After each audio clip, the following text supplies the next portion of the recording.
Welcome to the Redvee TV Instant Fan Reaction, supported by A-Star Recruitment for the 2021 season, as we reflect on the defeat in Tommy Makinson's testimonial, where Saints went down 25 points to 24. Typical testimonial, boys, joined by Mr. Howarth himself. He's just got back from the desert island.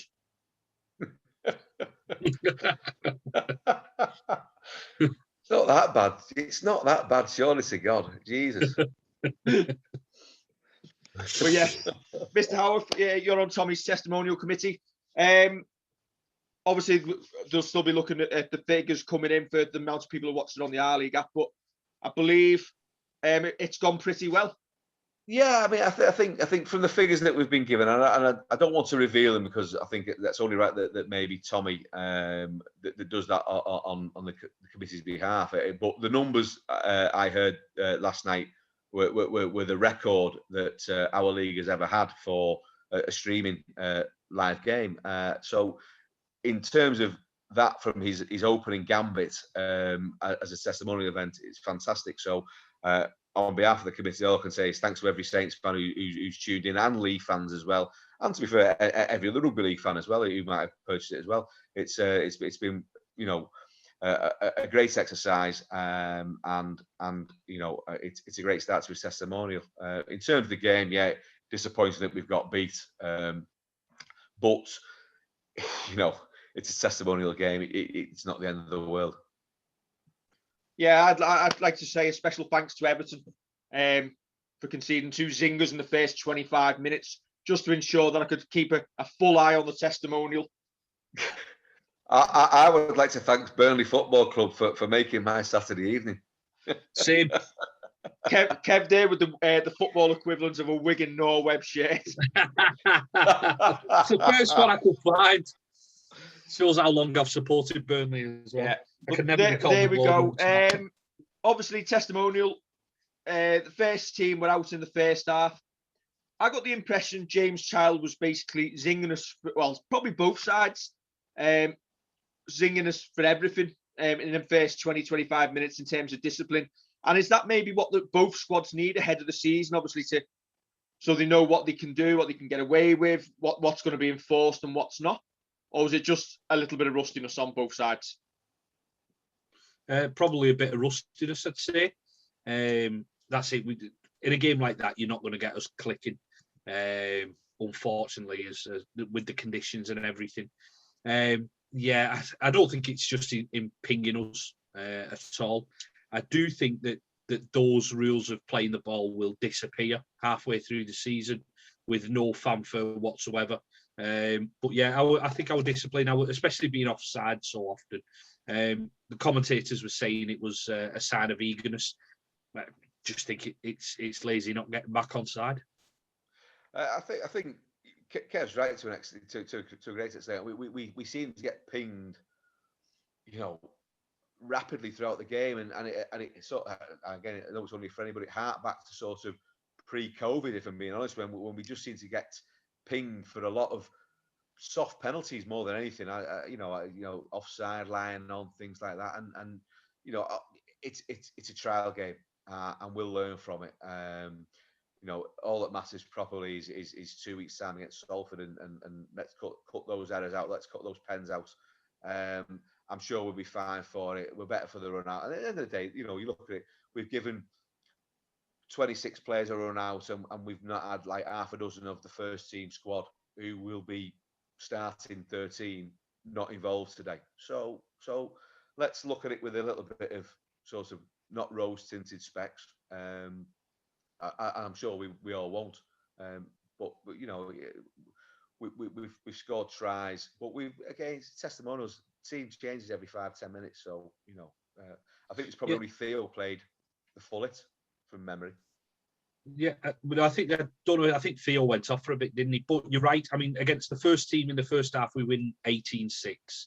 When it's mainly young lads, we lose 19-6. Listen, I think I did. I backed Saints to win by 24, didn't I? The handicap. I thought we might be a little bit sharper after the run out against Salford, but like you say there, Dave, it's not time to kind of throw the baby out with the bathwater, is it? You'd literally just turn around and say, that's the perfect thing for us to sharpen up. That's the whole point of the run out. Give as many players as they can. Saw a tweet come in to Redvee, say, realistically, when are half of these lads gonna get an appearance in the coming season? Well, if games start getting called off again, there's a good chance that we're going to have to call upon some of the lads who might not be current household names. I mean, like Wingfield, Royal, Foster, Nisbet. They might all need to come into the team at one point or another. I think it's fair to say there's a good few of them lads who haven't played rugby league competitively in a fixture for nearly a year as well. Obviously, with the reserves getting cancelled. Obviously, losing Robes after 39 seconds wasn't ideal. So some players will have played bigger minutes than they probably would have been. But the positives for me, I thought Parsi looked good when he was on the field. A big unit, and he'll give us a bit of presence. Joel Thompson went well, obviously. And it was really good to see Mark Percival back in a Saints shirt and making breaks and putting his winger away. So, listen, if I said to you now, what was the score in Louis' testimonial last year, could you remember? I think we won, but I couldn't tell you what score or... Did we play London? I remember I was freezing. See, that's it, Dave. You actually had to say, did we play London? That's it. Yeah, listen, testimonials are like that. Usually it's those sort of games. If we're actually there after the first 25 minutes, we're all wondering why we actually bothered. I think the issue, Dave, though, is that obviously you'll always think that we're playing Leigh and we should be beating Leigh, even though it's a pre-season friendly. So there will be those that are disappointed that we've not turned them over, but I think you've just got to look at the bigger picture. It won't matter come, September, October time. It's a good hit out for the lads. The young kids have got a little bit more experience of playing first team rugby, and there was some good signs. I mean, Tommy played really, really well. 2 tries, 3 goals, 4 goals, whatever he got. He kicked well. He took his strides well. So you don't see any flaws in those. And it's the lads that are on the periphery. You're thinking, like, how well did they play more than anything? And I thought they did okay. All right, we conceded some soft tries, but ultimately, there'll be a lot better for it. And as I said, if hopefully COVID won't rear its ugly head moving back into sort of the next few months, and we'll play our strong 17 week in, week out. But if it happens, and we play those young lads, I'm confident that they'll do a job for us. See, Dave, you say, like, obviously there'll be some disappointed, obviously expecting us to beat Leigh, but to be fair to Leigh, they played a lot of their first team squad throughout the second half as well, and got on top of the young lads. I was pleasantly surprised by Leigh. I think we talked the other day where we foresee them finishing this season, but you can see that they've got a lot of experience in that squad, and I think we said 11th would be success for them this season. I think they've shown tonight that they're going to be competitive, especially down the bottom end of the table. Yeah, I think they'll always be competitive. It's in their nature. I think, and I go back to sort of the 80s and 90s when Saints played Leigh, and Leigh weren't a strong team. When you play Leigh will always raise the game, come what may. You could argue that they cost us a title years ago when we got beat 15-14 or whatever the score was on a dreadful, horrible haily rain night in Leigh. And they've come out, and they're a solid side. They're a solid side, and they will surprise certain teams throughout the course of the year. Good luck to them. For all those who would like to say, we want to see them stay in the competition, and you do. I just think that they play some nice stuff, and they're a bigger threat than some of the other teams in Super League. I would say that they're a stronger team than probably Wakefield, and potentially, Salford as well, if I'm being honest with you.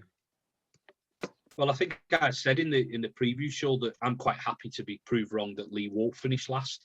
on that performance, listen, it's different maintaining that over 25 rounds or whatever. But they've got the wily old heads in there, haven't they? With the likes of Jamie Ellis, his kicking game there, Brealey's support play. They have got some decent players. It is a matter of, though, can they do it? Can they pick up enough wins? And while they raise the game against the likes of us, obviously teams who are going to be around the bottom, who traditionally at the moment are your Wakefield, your Hull KR, teams like that, will also pick up their game against Leigh. So Leigh can't turn around and just say, right, we're going to get well against Wigan, Saints, Warrington. We're going to really put everything into this. They need to take points off teams around them. And to be fair tonight, they were probably, I know they left most of the first team on for most of the game, but they were the better team tonight, and I can't argue with that. Yeah, definitely. Okay, a couple of the tweets coming in. Daniel Bamber thought we played well and played better as the first half went on.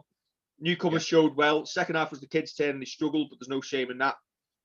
And he's put the absolute state of Leigh turning down 2 at the very end to only take a drop goal to win the game. To be fair, I think John Wilkin was saying on commentary about it being a testimonial, but maybe Leigh felt it was a little bit better to maybe run down the clock a little bit if they were going to go and try and win the game. Because, listen, well, if we're going to do that, it's like saying when we got the penalty after their drop goal, why didn't we go for 2? Yeah, and I appreciate the wind. If you look at Tommy's drop goal at the end, clearly the wind was against us, and I'm not sure that any decent sort of boot would have got 2 points from the halfway line, because we were against the wind in the second half. But if you take it on, it's a testimonial. And to be fair, Dave, if Wigan had done what Leigh did in the grand final, they'd have probably won it. Yeah, definitely. So there you go. It's a learning curve for everyone. Of course it is. Yeah, it is. Right. I don't know where Kev's gone. I think he's just decided to leave us again. Plans for the testimonial year, Dave? I know you're on the committee. Obviously, we talked to Tommy during the week. Is a lot of it obviously COVID dependent on what? Yeah, it is. I mean, obviously now the fixtures have come out, we can look to sort of plan some sort of calendar moving forward, and obviously we've spoke as a committee, so the forums will come into play. When we can, we've talked about maybe having a Zoom forum, and hopefully we can get that up and running. Outdoor hospitality opens on the 12th of April, providing all the data is the way it is, and we may look to organise some sort of opener forum in April and May time before indoor hospitality commences. But we've got some golf days sort of boxed off. We just need to confirm the dates for those.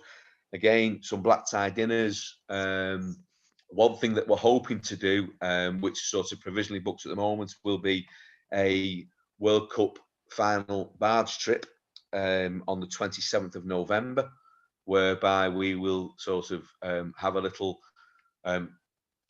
sort of sail along the Manchester Ship Canal to Manchester. Tickets for the World Cup final, entertainment throughout the day, and that's in line. So there's plenty going on. Tommy wants it to be as different as it can be from previous testimonials, if it can work. And we're conscious that COVID will play a massive part in whether we can or can't do that. But the main thing is obviously it's a lot of it will be the norm, but we'll try and put a bit of a spin on it this year if we can. World Cup final year will be great. I think we're on about doing a bit of a joint do with Chris Hill. It's his testimonial this year at Warrington, so we may look to try and do something with Chris, be it like a sort of a Saints Warrington question of sport event at a neutral venue in between St Helens and Warrington prior to maybe the Saints Wire game is one option. And similar, as I said, with it being World Cup final year, there's plenty of things that we can do. If you look at Saints' squad, we've got a lot of players who cover all bases there in terms of having like a World Cup final event as well, or a World Cup event. So there's plenty on the go, and as and when things come a little bit clearer in terms of lockdown or sort of relaxing of the rules, then we will hammer obviously social media to get those events out, and hopefully they'll be actually very, very well attended. Yeah, obviously it sounds really good. Obviously with COVID restrictions, hopefully going to ease a little bit moving forward, as long as the figures stay down. And you know what? People aren't going to need an excuse to want to get together and have a pint, are they? So no, not at all.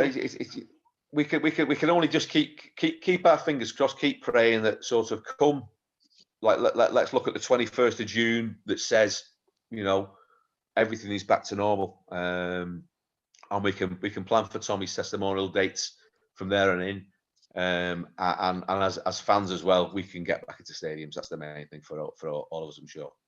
Okay, just before we go, a couple more tweets. PJ Wilson thought we were scratchy. Kicking game was poor, discipline not great. Matautia and Percival both look good. Hopefully blew the cobwebs away. Neil Cunliffe obviously saying blowing the cobwebs away, and obviously blowing a gale didn't help. Sean Bibby, good competitive game, and even got out of my seat for the last try. Would have been fitting for Tommy to win it. Well, we did tweet drop goal to win it, and we were right. It just came the wrong way. It did. To be fair, I did text him before to say it's about time he took a drop goal, and he just didn't get the chance. But if he should, for me, I appreciate that you don't want to win by a penalty goal, but it would have been nice if he'd have had a go from halfway to see if he could have got it just for his testimonial event. Last kick of the game would have been nice, but you know, I understand completely why you want to try and win the game properly. Right, I think we're done and dusted. Kev said he got kicked out and couldn't get back in, so to wrap it up, so we're not waiting for him to come back.